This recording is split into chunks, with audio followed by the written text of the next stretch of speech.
Hello, welcome to my channel easy English grammar. आज आपण क्लॉजेसमधला part 2 घेणार आहोत. पार्ट 1 किंवा बेसिक कॉन्सेप्टमध्ये already main clause, subordinate clause म्हणजे डिपेंडंट क्लॉज, इंडिपेंडंट क्लॉज, त्याची वेगळी वेगळी नावं ओळखायचं कसं हे ऑलरेडी लेक्चर अपलोड केलेलं आहे. बेसिक कॉन्सेप्ट तुमच्या क्लिअर असेल तर आपण पुढचं लेक्चर घेऊया.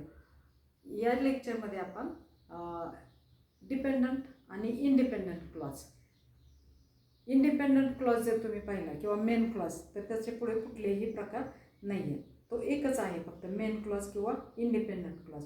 पण डिपेंडंट क्लॉजचे मात्र पुढे 3 प्रकार आहेत. ते म्हणजे नाउन क्लॉज, ॲडजेक्टिव्ह क्लॉज आणि ॲडव्हर्ब क्लॉज. त्यातला आपण आज शिकणार आहोत तो नाउन क्लॉज. नाउन क्लॉज परीक्षेत तुम्हाला प्रश्न येतो बघा, सेंटेन्स येतं आणि ऑप्शन येतात, noun phrase, noun clause, adjective clause, adverb clause, choose the correct option. Okay, या पद्धतीने प्रश्न येतो परीक्षेत तुम्हाला. बेसिक कॉन्सेप्ट क्लिअर असतील तर क्लॉजेस हा चॅप्टर अत्यंत सोपा आहे, काहीही यात अवघड नाही. तुम्हाला वाक्यातलं नाम, सर्वनाम, नाम, सर्वनाम, विशेषण, क्रियाविशेषण समजतं, तसंच हे पण समजतं. खूप सोपं आहे, म्हणजे तुम्हाला वाटतं तेवढा हा चॅप्टर अवघड नाही आहे. नाउन क्लॉज कसा ओळखायचा ते आपण पाहणार आहोत. नाउन क्लॉज म्हणजे नामाचं कार्य करणारं वाक्य. आपण एखादं सेंटेन्स घेतलं तर त्यातलं नाउन ओळखतो ना, आपण पटकन नाउन ओळखतो. Ram is a clever boy. Ram हे काय आहे? नाउन आहे.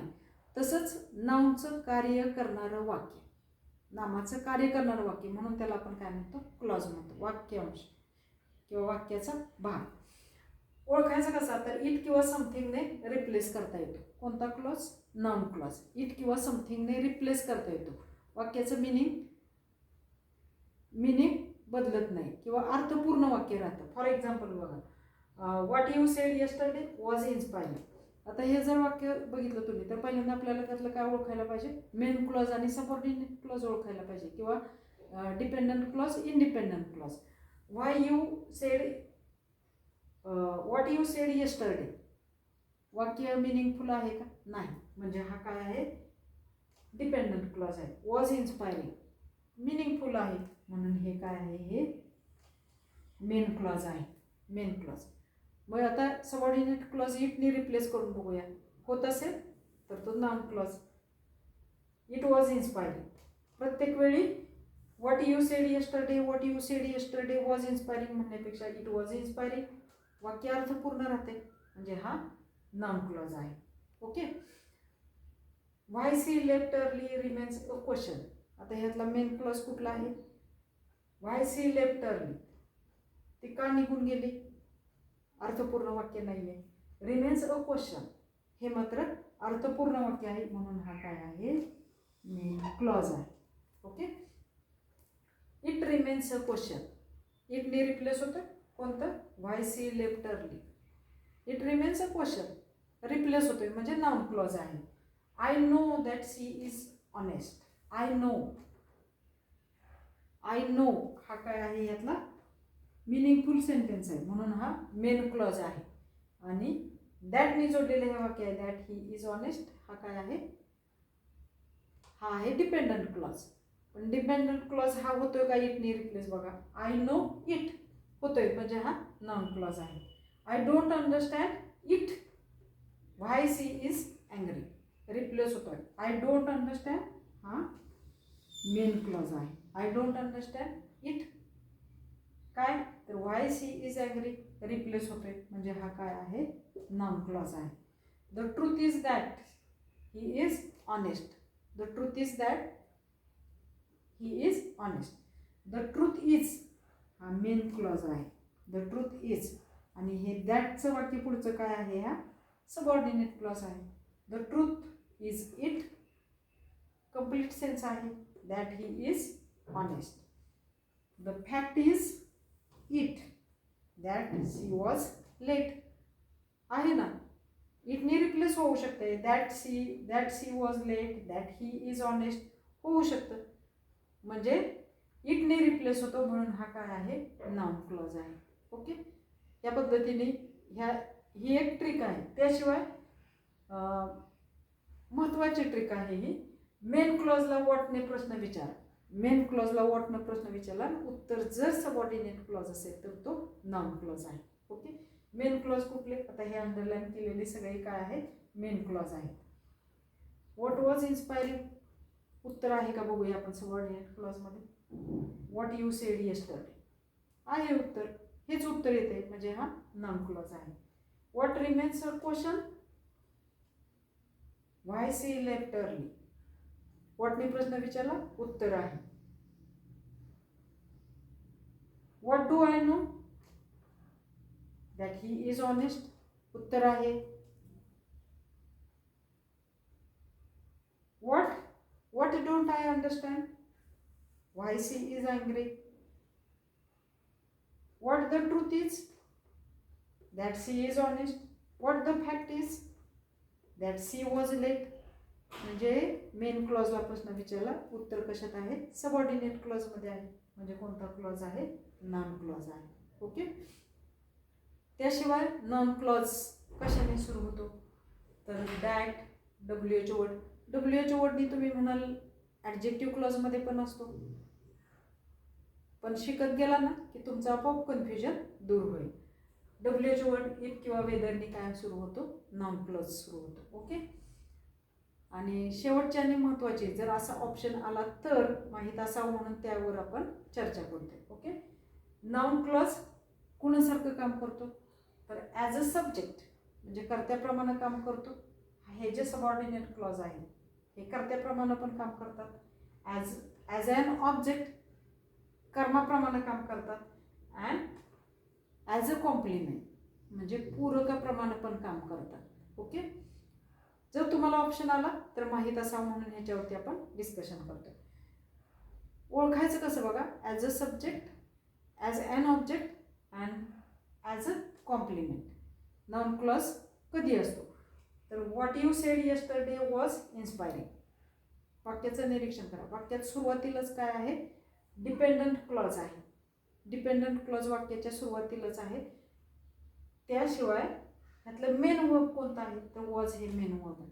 मग मेन वर्बच्या पूर्वी म्हणजे मेन वर्बच्या अगोदर सेंटेन्स असतं जे नाउन क्लॉज आहे. ते काय म्हणून काम करतं, तर noun clause as a subject. Noun clause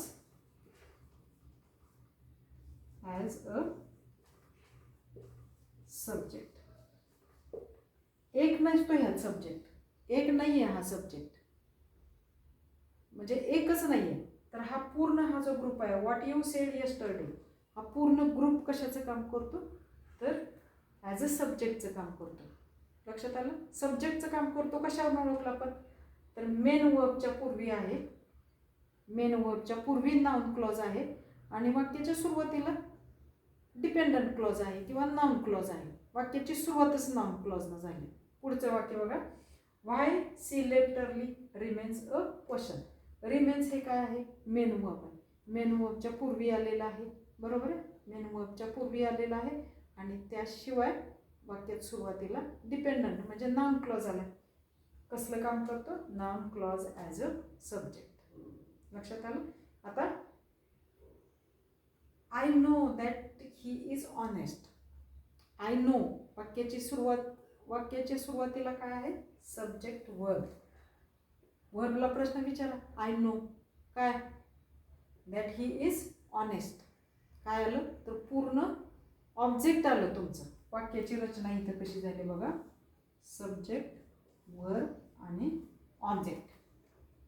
subject verb वाक्याची रचना बघा, हा सब्जेक्ट आहे, नो हे आय हा सब्जेक्ट आहे, नो हे वर्ब आहे आणि दॅट ही इज ऑनेस्ट हे पूर्ण वाक्य कशाचं काम करतं, तर ऑब्जेक्टचं काम करतं म्हणजे कर्माचं काम करते. ओके, म्हणून ह्याला काय म्हणायचं, noun clause as an object. Noun clause as an object. Noun clause as an object. I don't understand वाक्याचं निरीक्षण करा. I subject, understand verb and why she is angry मला समजले नाही. काय, तर व्हाय सी इज अँग्री हे object आहे. म्हणजे हे पूर्ण वाक्य ऑब्जेक्टचं काम करतंय, बरोबर आहे.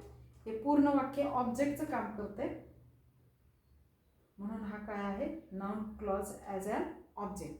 दुसरी महत्त्वाची गोष्ट काय लक्षात ठेवायची, तर मेन क्लॉजमधलं जे मेन व्हर्ब असतंय त्या मेन व्हर्ब नंतर सेंटेन्स येतं. कुठलं, noun clause as an object. कधी येतं, तर हे बघा, नो हे मेन वर्ब आहे, अंडरस्टँड हे मेन वर्ब आहे, मेन वर्ब नंतर आलं, आफ्टर मेन वर्ब. सब्जेक्ट कसं लक्षात ठेवायचं आहे, as a subject before main verb. Object कसं लक्षात ठेवायचं, तर after main verb. Okay, after main verb असं लक्षात ठेवायचं.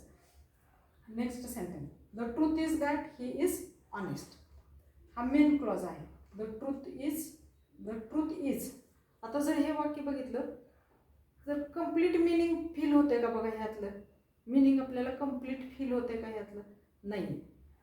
मग द ट्रूथ इज ह्याला फील होण्यासाठी, मिनिंग कंप्लीट फील होण्यासाठी कॉम्प्लिमेंटची गरज असते, म्हणजे पूरकाची गरज असते. मग हे काय आहे, दॅट सी इज ऑनेस्ट, हे कॉम्प्लिमेंट आहे, बरोबर आहे, हे कॉम्प्लिमेंट आहे.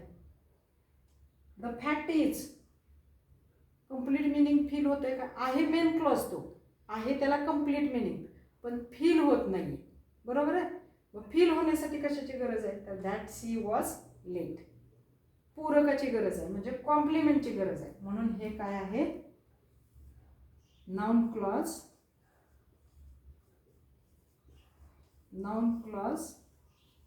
As a complement. Noun clause as a complement. अजून ह्याची गोष्ट कुठली लक्षात ठेवायची, तर after linking verb. Linking verb कोणते आहेत, am is are, was, were. Linking verb नंतर जर सेंटेन्स आलं तर ते काय आहे, noun clause as a complement. लक्षात आलं, सब्जेक्ट, ऑब्जेक्ट आणि कॉम्प्लिमेंट. कसं लक्षात ठेवायचं, तर बिफोर मेन वर्ब सब्जेक्ट आणि वाक्य सुरुवातीला असतं, हे लक्षात ठेवायचं. आफ्टर मेन वर्ब आणि सब्जेक्ट वर्ब ऑब्जेक्ट अशी रचना असते, म्हणजे ते काय आहे, noun clause as an object. आणि कॉम्प्लिमेंट कसं लक्षात ठेवायचं, तर after linking verb noun clause असतो. After linking verb noun clause असतो आणि त्याच्याशिवाय मिनिंग फील होत नाही. लक्षात आलं, त्याशिवाय मिनिंग फील होत नाही, त्याला काय म्हणायचं, noun clause as a complement. लक्षात आलं. लक्षात काय ठेवायचं, तर नाउन क्लॉज कसा ओळखायचा, इट किंवा समथिंगने रिप्लेस होतो. तुम्ही वॉटने प्रश्न विचारला तर उत्तर सबऑर्डिनेट क्लॉजमध्ये येतं, तेव्हा तो नाउन क्लॉज असतो. किंवा जनरली या शब्दाने तो सुरू होतो, कोणत्या, तर WH वर्ड, दॅट, इफ, वेदरनी सुरू होतो, तो नाउन क्लॉज असतो. त्याशिवाय noun clause as a subject, as an object, as a complement म्हणून काम करत असतो, हेही लक्षात ठेवायचं. ओके, चॅनलला लाईक, शेअर, सबस्क्राईब करा.